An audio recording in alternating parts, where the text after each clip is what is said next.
पंजाब के लुधियाना में फतेह रैली के दौरान बीजेपी के पीएम उम्मीदवार नरेंद्र मोदी जमकर गरजे। इस दौरान उन्होंने न सिर्फ बादल सरकार की तारीफ में कसीदे पढ़े बल्कि केंद्र सरकार पर भी जमकर निशाना साधा। पंजाब की 13 लोकसभा सीटों के लिए नरेंद्र मोदी सरदार बनकर हुंकार भरते नजर आए, लेकिन सवाल ये भी है कि क्या मोदी दिल्ली के सरदार बन पाएंगे। मोदी ने साफ साफ कांग्रेस पर हल्ला बोला। उन्होंने कहा कि आंखों में मिर्ची झोंकने निकली है कांग्रेस, और इसके अलावा उन्होंने ये भी कहा कि ए से जेड तक भ्रष्टाचार में कांग्रेस डूबी हुई है। गुजरात से सिखों को नहीं निकाला जाएगा, ये भी नरेंद्र मोदी ने कहा।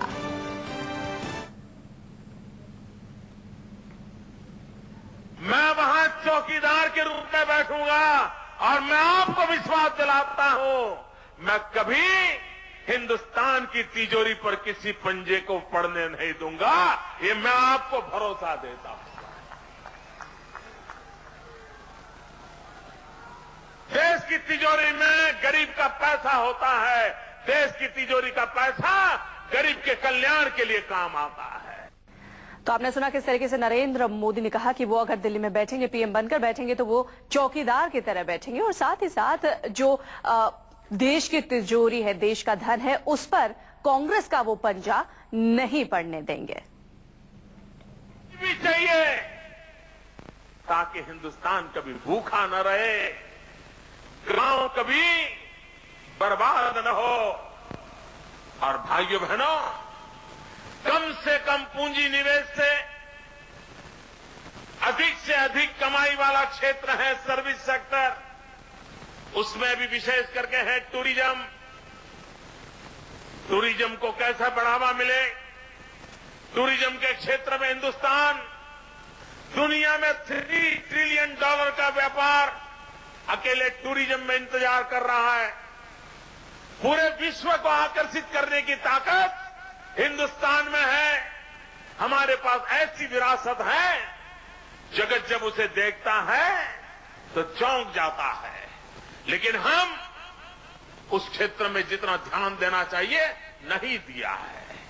और इसलिए भाइयों बहनों, हमारे देश में आर्थिक विकास को इन तीनों क्षेत्रों में बढ़ाना होगा।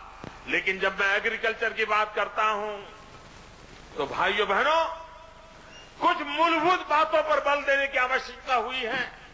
अब जमीन बढ़ने वाली नहीं है।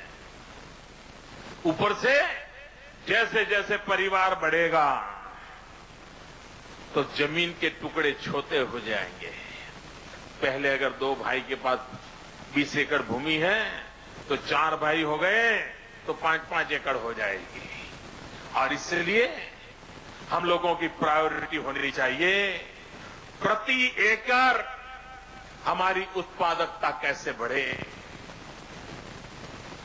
अगर आज हम 1 एकड़ भूमि में 100 किलो अनाज पैदा करते हैं तो 150 कैसे हो, 200 कैसे हो। इसलिए हमारी कृषि में टेक्नोलॉजी को लाने की जरूरत है, आधुनिक विज्ञान को लाने की जरूरत है। और बादल साहब ने अभी जो कृषि मेला लगाया था वो उसी दिशा का एक उत्तम प्रयास था, ताकि हम हमारी कृषि को आधुनिक बना पाए, टेक्नोलॉजी को हम लाएं।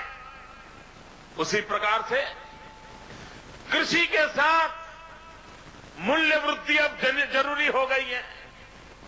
अगर हम वैल्यू एडिशन नहीं करेंगे तो हमारा किसान बर्बाद हो जाएगा। उसके पास जो है उसमें वैल्यू एडिशन होना चाहिए। वो टमाटर बेचेगा तो कम पैसा मिलेगा, लेकिन अगर टमाटर का केचप बना करके बेचेगा तो ज्यादा पैसा मिलेगा। अगर केचप भी बढ़िया बोतल में पैक करके बेचेगा तो और ज्यादा।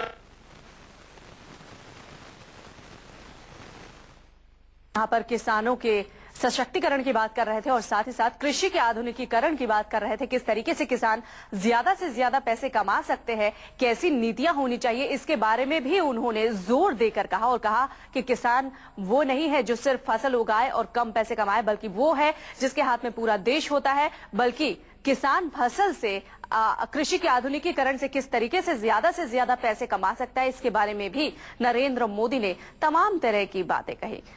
नरेंद्र मोदी ने कांग्रेस पर भी सीधा सीधा निशाना साधा। अलग वेशभूषा में नजर आए। पंजाब में चूंकि नरेंद्र मोदी रैली को संबोधित कर रहे थे, पगड़ी पहनकर नरेंद्र मोदी यहां पर लोगों को संबोधित करते हुए नजर आए और साथ ही साथ उन्होंने ये भी कहा कि अगर वो दिल्ली में पीएम बनकर बैठते हैं तो वो पीएम बनकर नहीं बल्कि देश के चौकीदार बनकर बैठेंगे।